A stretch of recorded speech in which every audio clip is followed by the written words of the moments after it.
quand même, c'est ça. Il faut y avoir les trucs dans la ville. Ah, il y a mon hétéro. Ah, elle est là. Donc,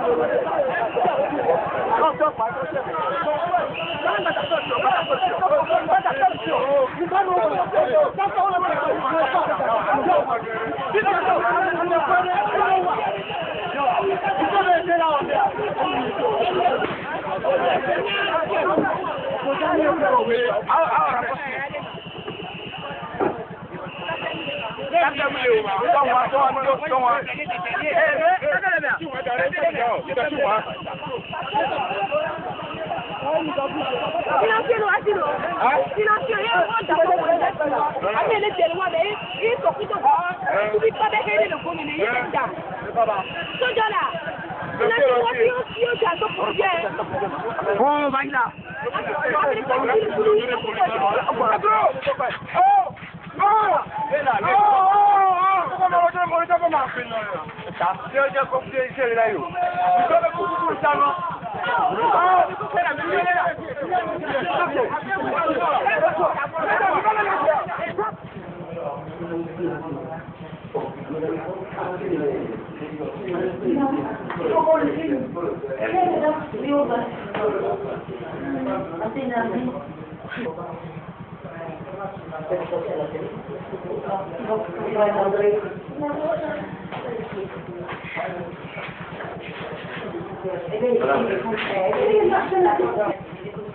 Oh, oui, donc là,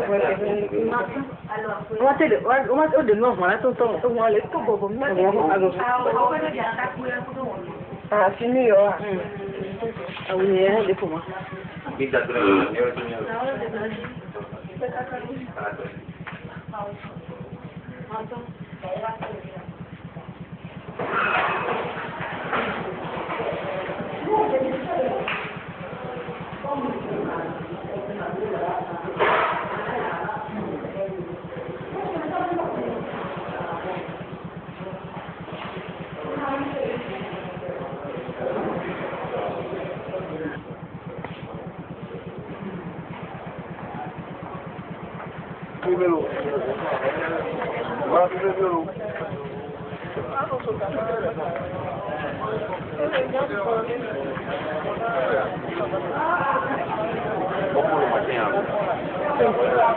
Ça me dit dimanche lundi.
En fin de mission, la délégation franco-allemande devait traverser la ville de Lomé sous fond de barricades pour regagner l'aéroport international de Lomé afin de regagner leur pays respectif. Ainsi, le bras de fer, désormais tendu entre les forces rétrogrades de l'armée et la jeunesse déterminée, est de plus belle. Et la jeunesse est prête à faire triompher la raison populaire de la force militaire. Un véritable bras de fer est ainsi engagé et nous ne savons pas encore jusqu'à quand finira cette bataille. Plusieurs quartiers de Lomé sont aujourd'hui impénétrables du fait des barricades érigées dans toutes les directions. Et les militaires déguisés en civil, lâchés dans la ville par le RPT et l'armée, sont à la recherche des jeunes défenseurs des quartiers populaires de la ville de Lomé. Ainsi va le processus démocratique togolais.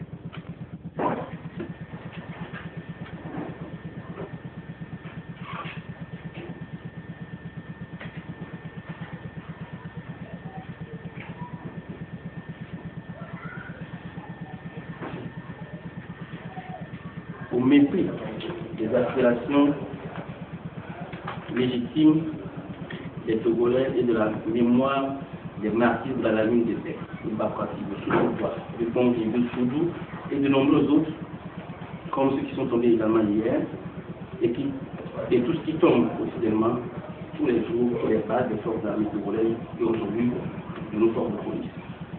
Aujourd'hui, l'angoisse et la peur s'emparent du peuple togolais et en particulier de la jeunesse.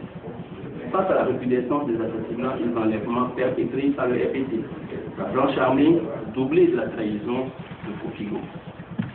L'exécutif bicéphale, composé de Adema et de Kofigo, bénéficie de l'appui de l'armée.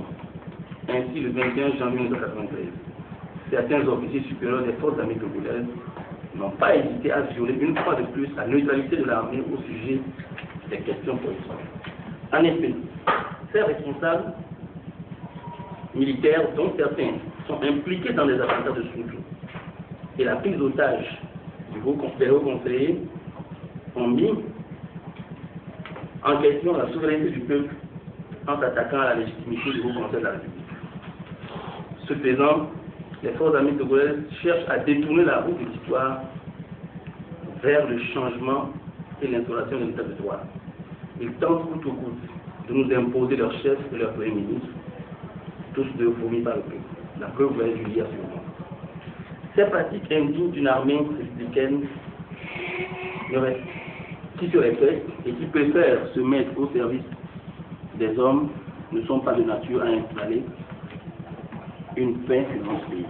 À cet effet, le MO5 exige des officiers qu'ils reviennent sur le communiqué par la suite du 21 janvier 1993 et proclament plutôt la neutralité des forces armées togolaises dans les débats politiques.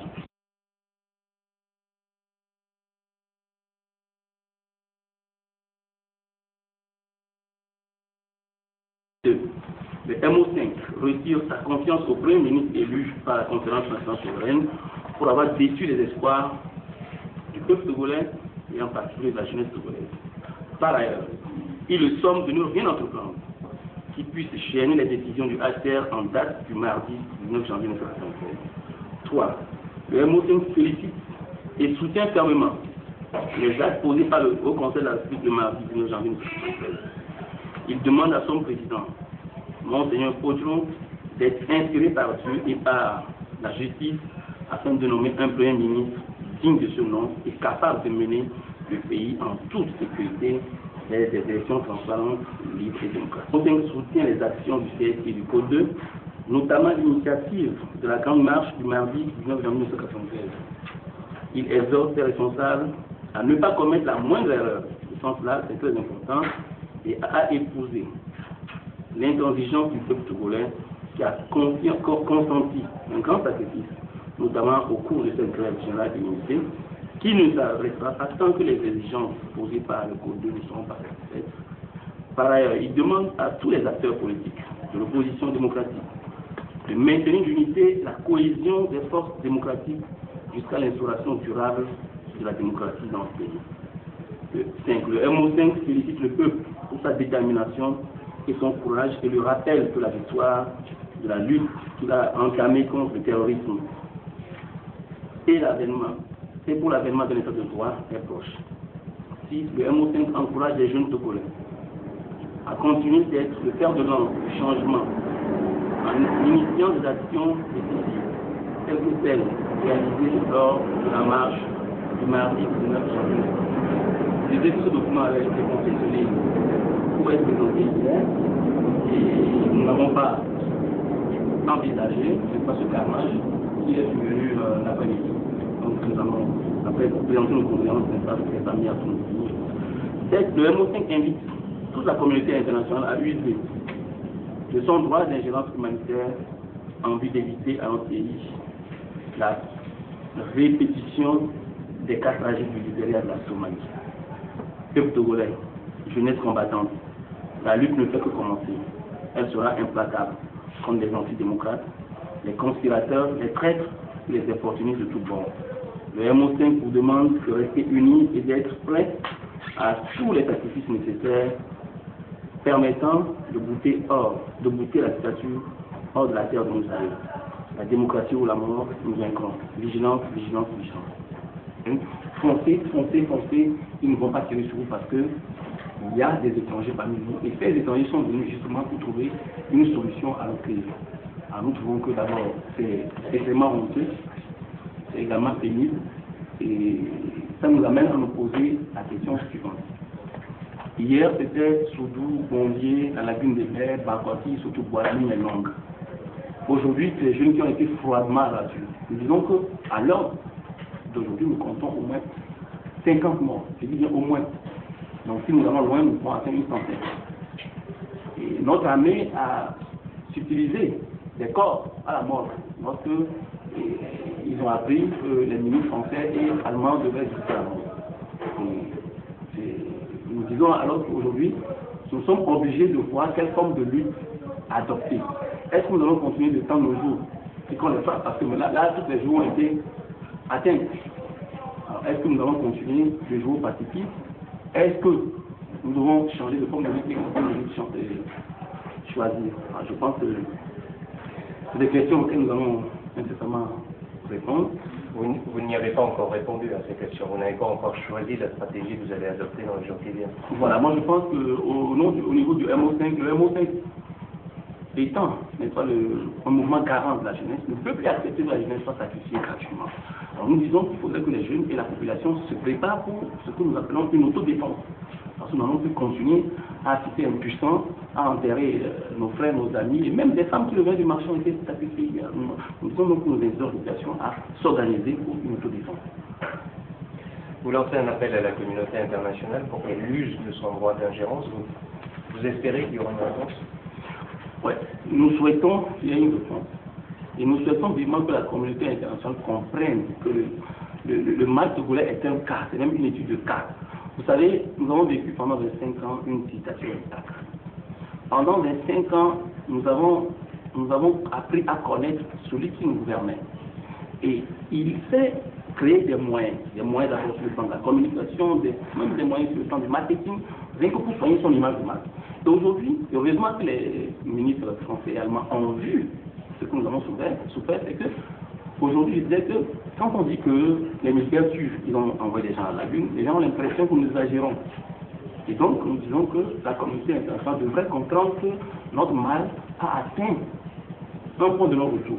Et si nous ne faisons pas attention, eh bien, cette communauté risque de déplorer ce qui arrive au Libéria et en Somalie parce que la population ne va plus se taire pour que les militaires ou les policiers, quand nous armons, continuent pas à les tuer tous les matins.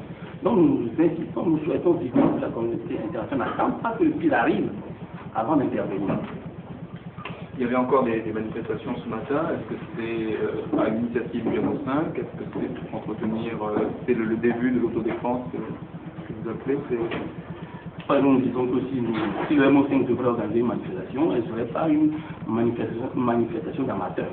Parce que nous savons un peu ce que nous souffrons et nous savons ce que nous devons faire pour pallier nos souffrances. Mais jusque-là, nous n'avons pas opté pour ce que nous prêchons maintenant, parce que nous pensions que nous avions affaire à des responsables qui pouvaient accepter la voie de la discussion, du dialogue. Mais malheureusement, nous avons constaté comme vous ce matin que la population révoltée, parce qu'il y a des familles entières qui étaient à la maison et à qui on est venu annoncer la mort d'un enfant ou de deux enfants dans une seule maison. Alors, donc la population exacerbée a pris elle-même, n'est-ce pas, la responsabilité de faire quelque chose. Donc c'est ce qui explique cette barricade que nous trouvons c'est un peu amateur. C'est vrai, c'est un peu amateur, mais je dis que c'est quand même un début de prise de conscience. Parce que si vous remarquez même dans les environs de Haïti, hein, vous remarquez, il y a des barricades à tout bout de champ. C'est parce que les gens se disent, d'un instant à l'autre, notre armée, cette armée que nous avons aidé à s'habiller et à s'attirer les moyens, peuvent venir nous massacrer. Donc les gens ont compris que tout de suite, il faudrait qu'ils commencent par avoir un réflexe pratiquement de guerre. Vous estimez qu'il n'y a plus aucun dialogue possible à l'heure actuelle? Au niveau du mouvement, je ne crois plus au dialogue. Tout simplement parce que mon président a fait preuve de beaucoup de mauvaise foi. Et c'est dommage qu'il ait pu afficher cette mauvaise foi devant les autres que nous avons accueillis. C'est vraiment dommage parce que non seulement ça les discriminations, mais ça fait beaucoup plus son peuple. De la paix. Mardi 19, les militaires auraient pu ouvrir facilement le feu sur la population. Mais tout simplement parce qu'il y a des mains été à l'ONU, hein, il savait qu'en ouvrant le feu sur la population, on lui imputerait, n'est-ce pas, la responsabilité de cette là. Donc il a attendu d'être absent, comme toujours. Si vous faites attention, si vous faites des recoupements, vous verrez que Bonvier n'était pas nommé, Soudou n'était pas nommé, que même Dieu, ce qui disait qu'en son test, lorsque le coup d'État est venu, il était dans son village natal. Donc il a choisi de se retrancher pour empêcher l'opposition de prouver aux communistes français et allemands qu'elle avait derrière elle les forces vives de la nation, la population. Et lui, il s'est tapé des séances d'animation là-bas de très loin et 7 ans. Et ici, il a empêché tout le monde de soutenir les populations. Donc c'était quand même un aspect très important. C'était bien calculé. Parce que hier, la façon dont nous avons vu les gens poster, c'était une stratégie de guerre. C'était des femmes ont tiré sur les gens, des gens, moi j'ai vu personnellement des gens antiques. Donc c'est sûr qu'il y a des individus, limités des unités, qui ont mis les bandeaux blancs comme nous. Or, nous, nos bandeaux symbolisaient quand même une volonté d'aller vers la paix. Ils sont venus dans les voitures taxis, les voitures privées, et puis bon, ils nous ont fortement insultés, et puis ils ont fait ce qu'ils ont. Donc, honnêtement, nous souhaitons, surtout au niveau du mouvement, que la fête internationale, surtout que ces derniers jours, nous mettons le paquet pour nous aider, que nous soyons le relais de nos cris, afin que l'opinion internationale soit servie. Parce que le cas togolais est vraiment spécial. Vous savez, il y a des matchs, le bonhomme qui vous dit bonjour, qui sourit, et puis derrière vous, il commande tout. Alors, les gens ne peuvent pas s'entendre, c'est vrai, nous on vit avec eux, on le connaît mieux. Donc, nous souhaitons du massif, au jour d'aujourd'hui, personne, aucun leader de l'opposition ne peut franchir Bita pour aller faire un meeting aux de Bita, et dans le même temps, on vient nous parler d'élections. Quelle élection d'élection va faire? Dans ce temps, le FPT est encadré par les militaires, qui font des meetings dans le sud, comme dans le nord, partout. Mais je ne peux pas vous dire qu'un parti de l'opposition, bref, c'est un membre du Code 2, a pu faire un meeting aujourd'hui au-delà de Bita. Mais mieux, il y a des petits, ce que nous appelons des petites associations, genre ACAM, qui est une association estudiantine affiliée au FPT, qui allait allumer, s'occorder, même sa parole, faire des meetings. Mais le mouvement ne peut non plus dépasser Bita. Tout simplement parce que c'est un mouvement qui est dans l'opposition dans le Code 2. Oui, à la question de savoir, est-ce que nous pouvons penser encore à un dialogue possible? Et les Togolais ont tout donné, nous n'en avons reçu. Le 10 juin déjà, les Togolais manifestaient une volonté de voir se tenir dans le pays également une conférence nationale souveraine. Ils ont été pris à partie par la ministre personnelle du chef de l'État au niveau du palais des congrès lorsqu'il revenait d'un meeting au stade de l'Union. Et ce qui a permis d'aller à la conférence nationale. Il y a des membres qui font de la conférence nationale le 26 août, 2 jours avant la fin de la conférence. Et nous avons fait des concessions, nous avons élu un premier ministre. Ce premier ministre a déjà dit, dès la prise de sa fonction, nous ne ferons pas la chasse aux sorcières. C'est justement cela, j'espère, qui a donné confiance aux sorcières de continuer à suivre. C'est dans cela que nous dégageons la responsabilité du premier ministre aujourd'hui, dans tout ce qui suit la transition. Et nous sommes arrivés au 3 décembre. Le premier ministre a été pris dans son palais, et il a dit, moi je n'ai pas envoyé un seul militaire à son secours. Nous ne comprenons pas que l'ACS qui doit se réunir à l'hôtel de la paix passe par les murs de la primature et que Kofigo demande des chars pour se faire protéger. Nous ne comprenons pas cette attitude. Ce revirement, nous ne pouvons pas l'expliquer. Et nous allons plus loin. Nous avons accepté le 3 décembre, un gouvernement d'union nationale contre un nouveau contrat social à Tidil, qui n'est que la falsification des décisions de la conférence nationale souveraine. Ceci n'a pas permis à Yadema de cesser de tuer les Togolais. le gouvernement qui l'a contrôlé n'a pas garanti la sécurité pour les Togolais. Et nous sommes arrivés au pire, avec la séquestration du Haut Conseil de la République les 22 et 23 octobre. Et là encore, ça ne s'est jamais passé dans le monde qu'on prenne des parlementaires en pleine session et qu'on les inflige les humiliations les plus graves du monde. Alors,